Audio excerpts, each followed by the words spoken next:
श्री गणेशाय नमः।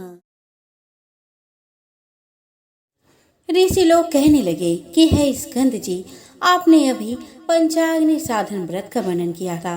अब आप कृपा करके यह कहिए कि किस कार्य की इच्छा रखने वाले अपने कामनाओं की सिद्धि के लिए इस व्रत को कब करे और इसकी विधि क्या है। जिस प्राचीन व्रत के प्रभाव से गिरिजा सभ्य पद को प्राप्त हुई और इसका पंचाग्नि साधक नाम कैसे हुआ, यह सब वार्ता आप हम लोगों से कहिए। स्कंद जी कहने लगे कि हे विप्रो, पूर्व समय में जब भी शिव जी भगवान ने कामदेव को भस्म कर दिया, तब दिन वंदना पार्वती जी बहुत दिनों तक शोकाकुल रही।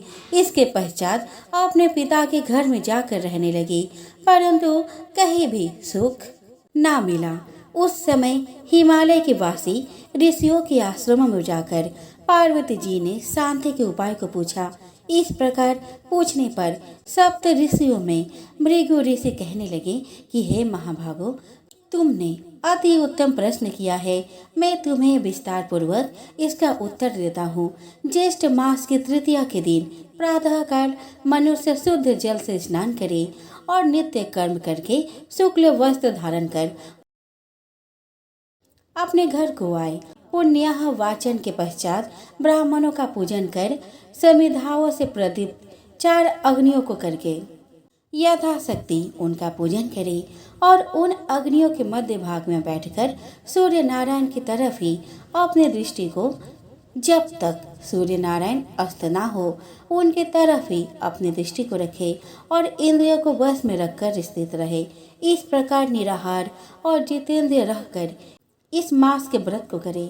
ऋषि के वचनों को सुनकर पार्वती जी अति प्रसन्न हुई। पूरे मन से 12 वर्ष तक इस व्रत को प्रति मास करती रही। इस व्रत के प्रभाव से शिव जी महाराज मोह को प्राप्त हो गए और पार्वती जी कहाँ गई ऐसा विचार करने लगे। उन्होंने समाधि द्वारा पार्वती जी का तपोवन में होना निश्चय किया और आप शिव जी महाराज बनचर के रूप में उमा देवी के तपोवन में गए और अनेक प्रकार के अमृत के समान मीठे वचनों से उमा देवी को समझाया, परंतु उमा देवी ने उनको फटकार दिया। तब शिव जी अपने बनचर रूप को त्याग कर अपने को शिव के रूप में प्रकट किया और पार्वती जी ने जब शंकर भगवान को देखा तो लज्जा के मारे अपना सिर नीचा कर लिया। भगवान शिव ने बड़े आनंद के साथ पार्वती जी को अपने गोद में करके आलिंगन किया।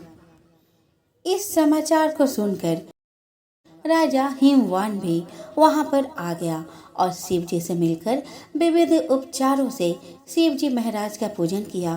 तब श्री शिव जी राजा हिमवान के तपोवन के वासियों की आज्ञा लेकर पार्वती जी को अपने अर्धांगिनी बनाकर कैलाश पर्वत को चले गए। स्कंद जी कहने लगे कि हे ब्राह्मणों, मैंने आपसे पंचाग्नि साधन व्रत का विधान कहा। अब आप ज्येष्ठ मास का और क्या महात्म्य सुनना चाहते हो। यह व्रत सब कामनाओं को पूर्ण करने वाला अनेक मनुष्य द्वारा पहले किया गया है तथा यह व्रत धर्म, अर्थ, काम और मोक्ष के लिए श्रेष्ठ साधन है। जो मनुष्य इस व्रत को भगवान जगदीश की तुष्टि और पुष्टि के लिए करते हैं, वे इस लोक में समस्त कामनाओं को पाकर अंत में ब्रह्म के लोक को प्राप्त होते हैं। इति श्री ज्येष्ठ मास महात्म पंचाग्नि साधन व्रत विधान 4था अध्याय समाप्त हुआ।